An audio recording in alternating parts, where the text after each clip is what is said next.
YSR Congress party మాజీ MLA Topudurthi Prakash Reddy గారు Telugu Desam party ఎమ్మెల్యేల మీద కొన్ని ఆరోపణలు చేశారు. వాళ్ళు చేస్తున్నటువంటి దౌర్జన్యాలు కానీ దోపిడీ వీటి గురించి ఆయన ప్రస్తావించారు. ఒక సురేంద్రబాబు, అదేవిధంగా మడకసిర ఎమ్మెల్యే, ఇలా కొంతమంది ఎమ్మెల్యేల గురించి తోపుదుర్తి ప్రకాష్ రెడ్డి గారు కొన్ని స్ట్రాంగ్ ఎవిడెన్స్ చూపించి ఆయన ఆరోపణ చేశారు. మామూలుగా అయితే ఆ స్థానిక ఎమ్మెల్యేలు ఎవరైతే ఉన్నారో తెలుగుదేశం వాడి ఎమ్మెల్యేలు దానికి కౌంటర్గా మాట్లాడాలి. అయ్యా తోపుదుర్తి ప్రకాష్ రెడ్డి, నీ దగ్గర ఏమైనా సరే ఎవిడెన్స్ ఉంటే తీసుకురా, మేము కబ్జా చేసామంటున్నారు కదా, మేము కోర్టు సంపాదించామని చెప్పేసి చెప్తున్నారు కదా, ఏమైనా ఉంటే మీ దగ్గర ఎవిడెన్స్ ఉంటే తీసుకురండి, చర్చ పెడదాం, లేదా మా మీద కేసు పెట్టి మేము ఎక్కడికైనా తప్పు చేయని చెప్పేసి మేము నిరూపించుకుంటాం. ఇలాంటి మాటలు అధికారంలో ఉన్నటువంటి ఎమ్మెల్యేలు చెబితే చాలా బాగుండేది, హోందాతనంగా ఉండేది. కానీ ఆ మడకసిర ఎమ్మెల్యే ఎంఎస్ రాజు గారు ఆయన మాట్లాడే భాష, యాస, బూతులు, అసభ్య పదజాలం అసలు అవి వినడానికి కూడా మంచిగా ఉండవు. అంత నీచంగా మాట్లాడాడు. మరి మరోవైపు ఏమో పవన్ కళ్యాణ్ గారు పెద్ద సూక్తులు చెప్తా ఉంటాడు, ఎవరు కూడా బూతులు మాట్లాడకూడదు, అసభ్య పదజాలం వాడకూడదు, హోందాతనంగా వ్యవహరించాలా, హోందాతనంగా జవాబు ఇవ్వాలి, హోందాతనంగా ప్రశ్నించాలి అని చెప్పేసి సూక్తులు చెప్తాడు. ఇక్కడ కూటమి ప్రభుత్వ Telugu Desam party MLA Madakasira Telugu Desam party MLA MS Raju garu మాట్లాడే మాటలు నా బూతు నా భవిష్యత్. ఆ బూతులు కాదు ఇవి. ఒకసారి ఆ ఎంఎస్ రాజు గారు మాట్లాడిన మాటలు ఒకసారి మీరు అందరూ కూడా వినండి. అయ్యా, నీకు గురువారం వరకు టైం ఇస్తా ఉన్నా, ఎందుకంటే రేపు ఆదివారం నీకు రిజిస్టర్ ఆఫీసులు పనిచేయాలి. నా పేరు మీద కానీ, నా భార్య పేరు మీద కానీ, మా అమ్మ నాన్న పేరు మీద కానీ, నా కొడుకుల పేరు మీద కానీ, నా బంధువుల పేర్ల మీద కానీ, నా దగ్గర ఉన్న హితులు, సన్నిహితులు, మిత్రులు, అనుచరులు, నా పార్టీ, నా కార్యకర్తల పేర్ల మీద కానీ, నాకు బినామీ ఆస్తి కానీ, నా ఆస్తి కానీ, ₹1 ఆస్తిని నువ్వు నిరూపించగలిగితే తిరుమల వెంకటేశ్వర స్వామి పాదాల సాక్షిగా నేను రాజీనామా పత్రం, ఎమ్మెల్యే పదవికి, బోర్డు మెంబర్కి, తెలుగుదేశం పార్టీకి కూడా రిజైన్ చేయడానికి నేను సిద్ధంగా ఉన్నా. గురువారం లోపు కొడక్క నువ్వు నిరూపించకపోతే నీ ఇంటి దగ్గరికి డెడ్ లైన్. నీకు నువ్వేదైతే మాట్లాడినావో, అనంతపూర్లో నాకు 7 కోట్ల విల్లా, బెంగళూరులో ఆస్తులు, అదేవిధంగా మడకసిరలో ఉన్నటువంటి నా పార్టీ స్థలము నాదని మాట్లాడినావు కదా, ఇవన్నీ నువ్వు నిరూపించాలా.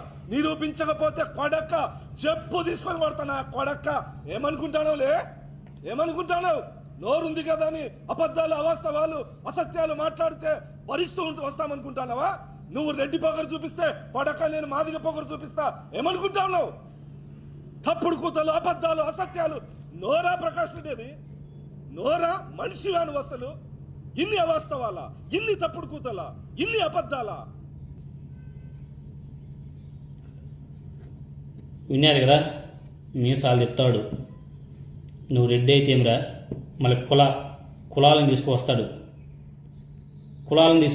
నా కొడక అంటాడు. తోపుదుర్తి ప్రకాష్ రెడ్డి గారు మాట్లాడినవి అన్ని అసత్యాలే. అసత్యాలు అయినా కూడా ఈ తెలుగుదేశం పార్టీ ఎమ్మెల్యే ప్రవర్తించాల్సినటువంటి తీరు ఎలా ఉండాలా, ఆయన ఖండించే వ్యవహారం ఎలా ఉండాలా? ఈయన అధికార పార్టీ ఎమ్మెల్యే, ఒక ఎమ్మెల్యేగా అయ్యి ఉండి ఈయన సంస్కారవంతంగా ఏ విధంగా మాట్లాడుతున్నాడు చూడండి. అయ్యా, ఏ విధంగా తిరుగుతున్నాడు చూడండి. ఇలా బూతులతో తిట్టడం ఏంటి మడకసిర ఎమ్మెల్యే ఎంఎస్ రాజు గారు? ఇది పద్ధతేనా? ఇది పద్ధతేనా? మీకు లేని ఆస్తులు ఉన్నట్లుగా ఆ ఎమ్మెల్యే గారు చెబితే ఇలా బూతులు తిరుగుతారా? సరే కానివ్వండి, ఎందుకంటే అధికారం మీది. అధికారంలో ఉన్నప్పుడు ఏమైనా మాట్లాడతారు. వీళ్ళు ఇన్ని మాట్లాడినా వీళ్ళ మీద కేసులు ఉండవయ్యా.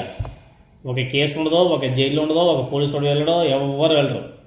ఆయన ఎవడో రావణ్ అంట, ఒక యూట్యూబర్ ప్రశ్న రావణ్ పవన్ కళ్యాణ్ ఇమిటేట్ చేస్తూ ఏదో ఒక సభలో ఏదో మాట్లాడితే రాష్ట్ర వ్యాప్తంగా 35 కేసులు పెట్టారు. ఇప్పటికే 4 పోలీస్ స్టేషన్ తిప్పారు, 4 చోట్ల కోర్టులో కూడా సబ్మిట్ చేశారు, 4 చోట్ల కూడా బెయిల్ వచ్చింది. అయినా కానీ మళ్ళీ 5వసారి ఏలూరు పోలీసులు వచ్చి ఎత్తుకెళ్ళిపోయారు. కొంచెం సరే సెన్స్ ఉండాల. అదే 4 కోర్టుల్లో బెయిల్ ఇచ్చారు, మళ్ళీ అరెస్ట్ చేస్తే మళ్ళీ బెయిల్ ఇస్తారు కదా, ఎందుకు మనం అరెస్ట్ చేయడం అని చెప్పేసి ఒకసారి పరిశీలన చేసుకోవాలి కదా కూటమి ప్రభుత్వం. ఎందుకు మరి ఆ దిశగా అడుగులు వేయకుండా కేసుల మీద కేసులు పెట్టుకుంటూ ఇలా ఇబ్బంది ఇది ఎలా అంటే ఒక మనిషిని రాజకీయంగా కక్ష సాధింపు తీసుకోవడం అంతే, ఇంకేం లేదు. ఎలాగైనా సరే భయపెట్టాలన్న ఉద్దేశంలోనే ఇలా కేసుల మీద కేసులు పెట్టుకుంటున్నారు.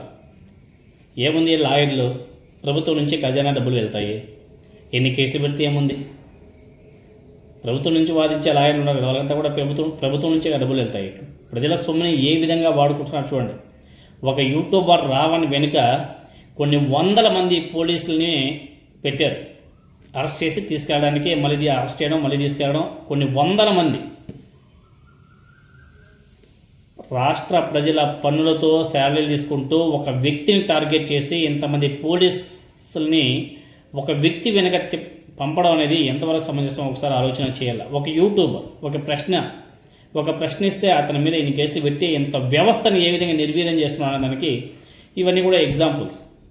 సరే, రావణ్ గారు ఏదో మాట్లాడారు కదని చెప్పేసి రాష్ట్ర వ్యాప్తంగా 35 కేసులు పెట్టారు కదా, మరి ఎంఎస్ రాజు గారి మీద ఎన్ని కేసులు పెట్టాలండి?